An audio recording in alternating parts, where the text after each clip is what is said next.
I come to the garage to get hours of work done and wrenching and all sorts of stuff, and I do get things accomplished here, but I usually will get sucked into just being, with the cars, spending time with the cars, doing little tinkering things that weren't necessarily on my list to achieve, but it is what it is. It's my time here at the garage. I love my cars. I like spending time with them.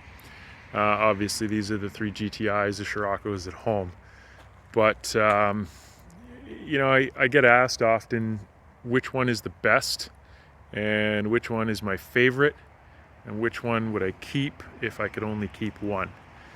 So just to answer the question in a quick video here, a couple minutes maybe, the best is the easiest one to answer. I mean, there's no question. If you've looked at these 3 and you can't recognize that this car is the best of the bunch, I don't know what to say. It's, it's obviously very modern, very new. It hauls people, it hauls cargo, it hauls ass. It's efficient, gets better fuel mileage than the Rabbit or the Golf, like the Mk1 or the Mk2, and has significantly more power. It doesn't squeak, it doesn't rattle. It's super comfortable. This one's a 2019 Performance Package 6-speed that I bought brand new. It's got the sweet Clark cloth interior in it, which is getting a little dark here, and obviously I've tinted the windows, but has the Clark cloth, which is pretty awesome. Like I said, 6-speed manual. I've added Bilsteins, H&Rs, braided stainless hoses, H&R rear sway bar, Eurosport front stress bar, and a new speed P-flow. Nothing too wild, but your typical suspension tweaks. It's very much a GTI. If you haven't driven one of these things, also the BMP headlights are not stock in this either. If you haven't driven one of these, do it. I highly recommend them. Best GTI ever built. So that's easy. Which one is my favorite is another question, but that one's very difficult to answer. I'm not a parent, but I know parents get that question quite often if they have 2 kids or 3 kids. But I won't answer it, but I will give you some hints, which is right now. I grew up with Mk1s. My first ever Volkswagen was, I bought it in 1991, and it was a silver Rabbit, just like this one. They're pretty special to me, always will be special to me.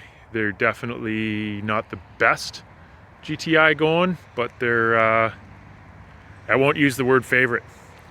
This one is obviously an 83. I rescued it. It sat for like 16 years or 17 years, but it's got a high compression, 1.8, 8-valve cam exhaust, Conies, H&Rs, new speed bits in it, Eurosport bits in it, Pelican limited slip in it.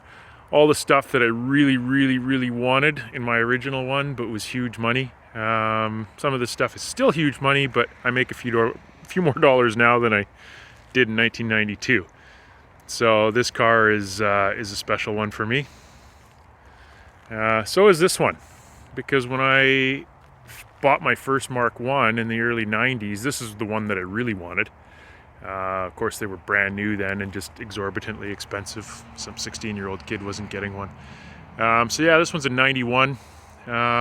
It's got, of course, I guess we should look in the Rabbit as well, but this one has the typical or amazing gray velour Recaros in it. I've added, Momo steering wheel, shift knobs, Alpine audio. Again, all the cool kid stuff that, was in the pages of European Car Magazine and VW and Porsche Magazine back then. 11-inch Corrado brakes on it, Schrick cams, ported head, 50mm intake, Autotech sway bars, stress bars, stainless brake hoses, Tektronix exhaust, crosshair headlights, all the typical stuff. It's a pretty awesome car. It's not the best, and again, I won't use the favorite word, but yeah, just coming back to it, this one is, I'm super sad because just sitting here over the winter, basically I got into it and split the bolster, but it was in good shape. I have some repair stuff. It is what it is. Needs a few things sort of sorted out this year. The mat, I just put a rubber one in there because it's always dirt around here, but this car is really cool. I love it. I love them all. If I could only keep one, which is always the final question, well, I don't want to call myself an old man now, but there's definitely an attraction to having a modern car with heated seats and automatic climate control and ABS and traction control and all sort of the good stuff that comes with this. Not to mention I bought it brand new and it's only got 30,000 kilometers on it. So that would be the one that I would keep.